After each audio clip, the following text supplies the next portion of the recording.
how you doing? It's a Friday, and the 11th of December, and we have our final episode on Know Your Local Resource. But first, I want to start off before we go into the local resource. I want to start real quick again. As you see here, I got to keep saying I'm proud of this. Veterans Council Veterans has been selected for the Veterans and Residents course by Bunker Lab, and I'm just doing my happy dance. That's really not me, but anyway, do my happy dance. So also what I want to talk about is people who've been following me for this whole period.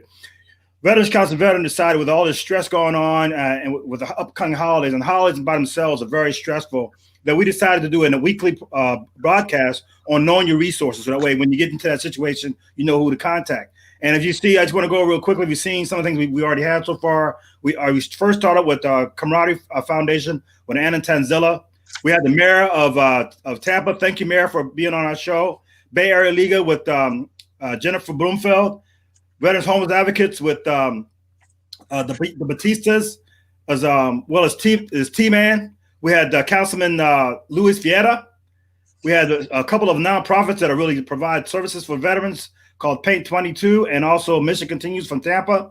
Focus on the Family was last week, and finally today is Domestic Violence this spring. And one of the things about domestic violence, and everybody need to know, is that this is a kind of a personal thing for me, because the reason why I got into mental health counseling was because my wife was a retired law enforcement officer in New Jersey, Plainfield, New Jersey. Shout out to Plainfield, woohoo!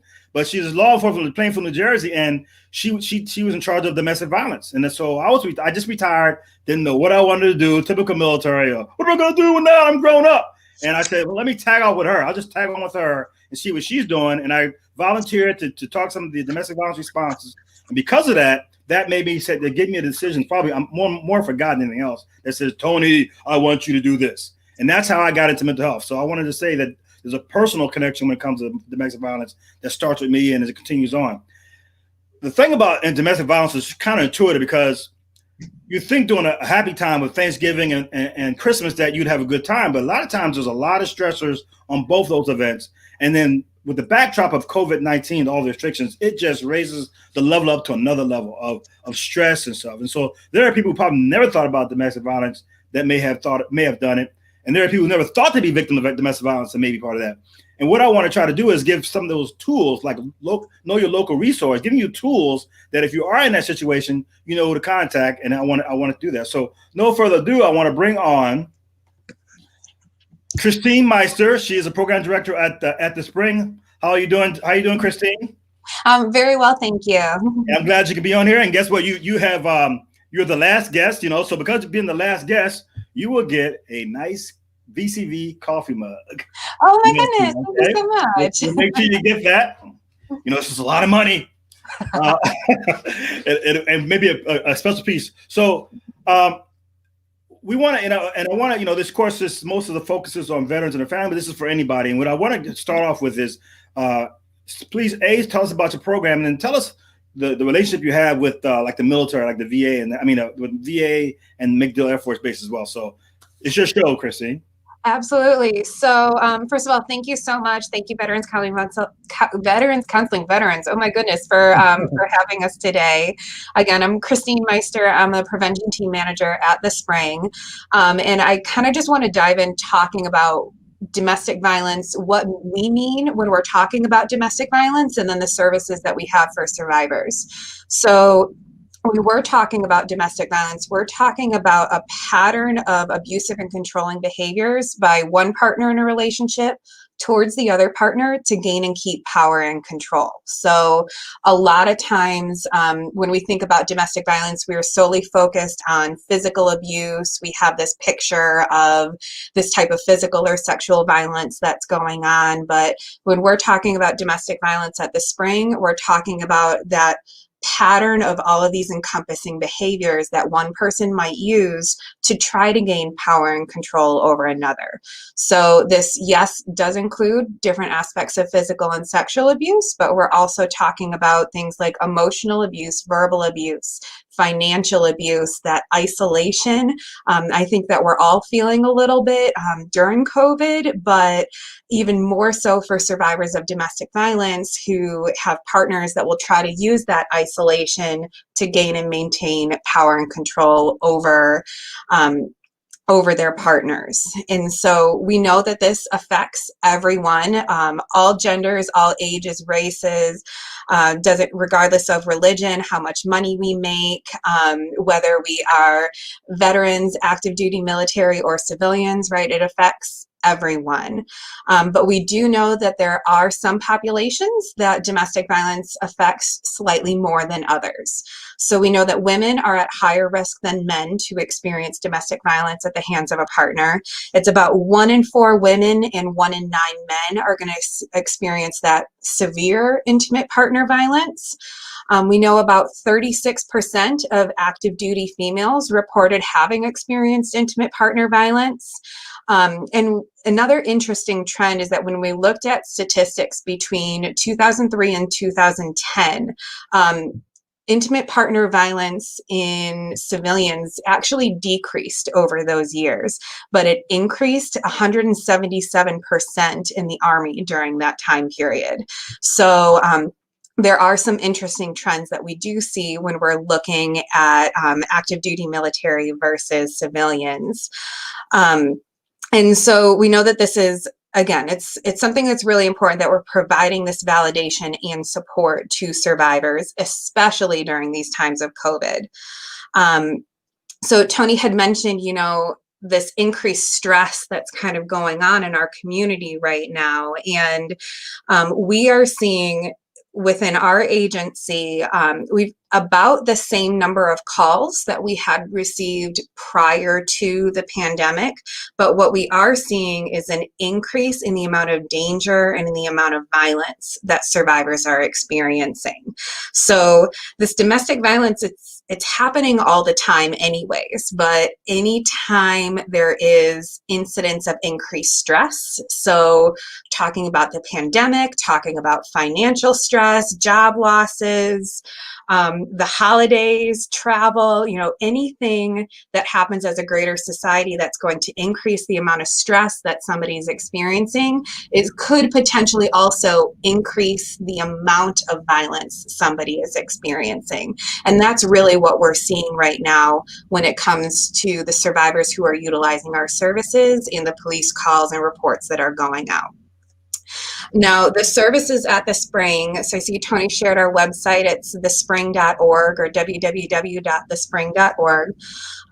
We are the Certified Domestic Violence Center in Hillsborough County.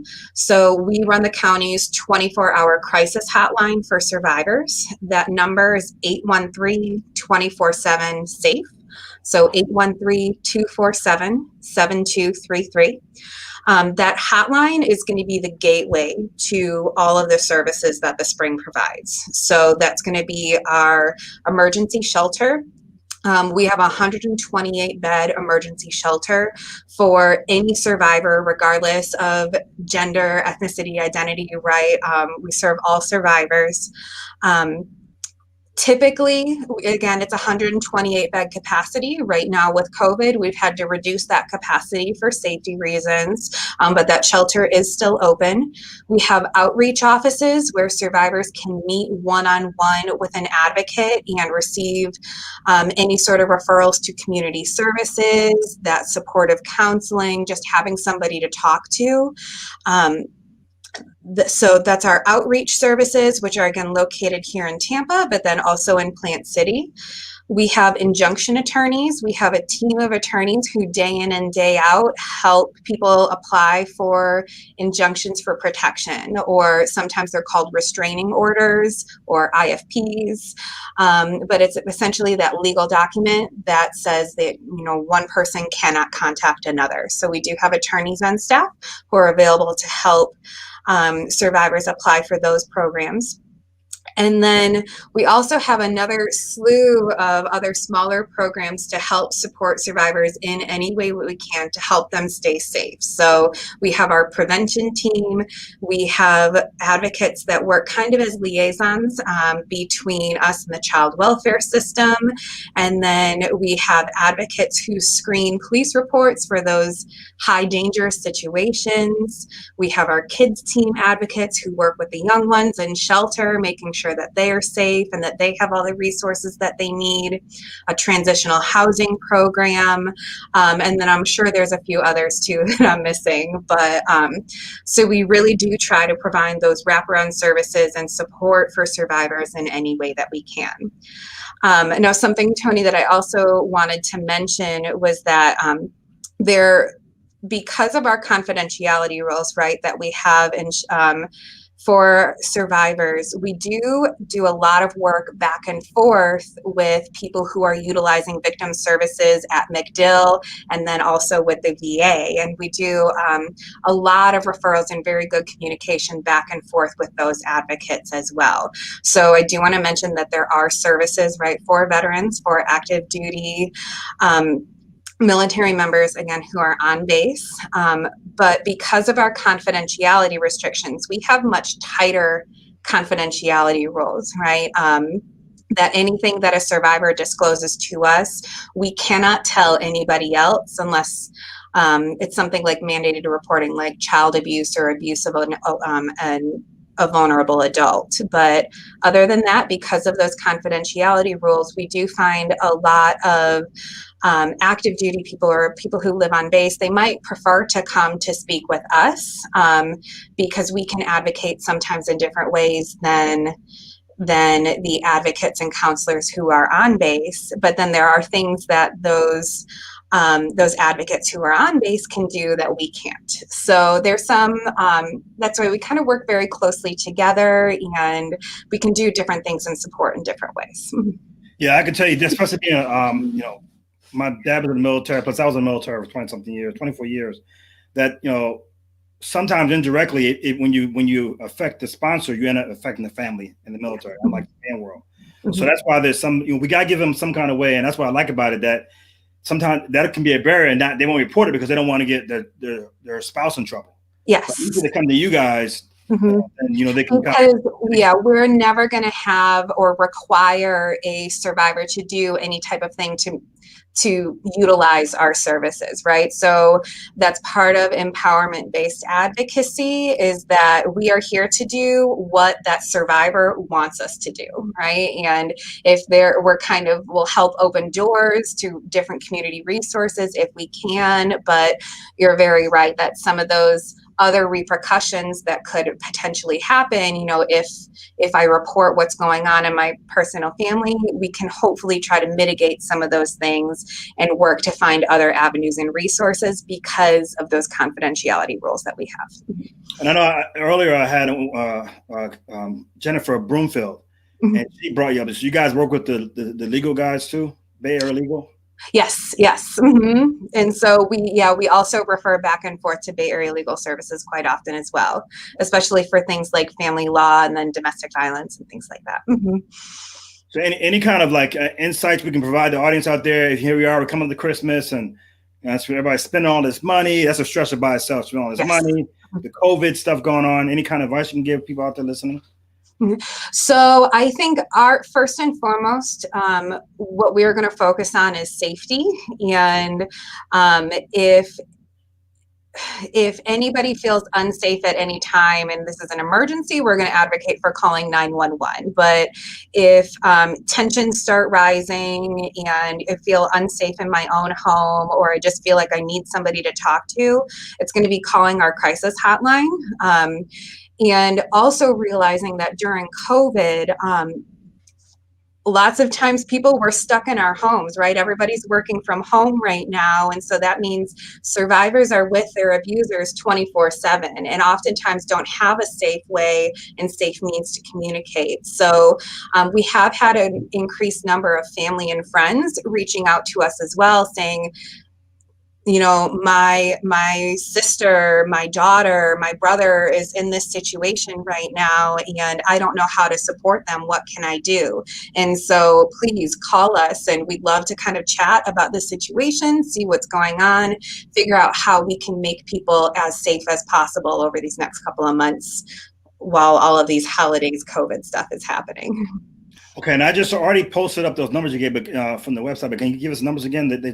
Yes, so our crisis hotline, again, that gateway to all of our services, it's 813-247-7233 or 24/7 safe. Okay, good. And that's been posted as well. And thank you for being on that show. And, thank you again for being, I say thank you with the last one, the last episode for this particular theme. You're going to still see my pretty face, but not just on the theme, to be other things as well. And one of the things that one of our functions for Veterans Council Veteran is military sexual trauma. Yes. So do you guys deal with that as well? So in Hillsborough County, we do sometimes at the Spring have survivors of sexual assault who come to us, especially if there's sexual assault that was experienced within the context of that intimate partner relationship and domestic violence. But the Sexual Assault Center specifically in Hillsborough County is going to be the crisis center.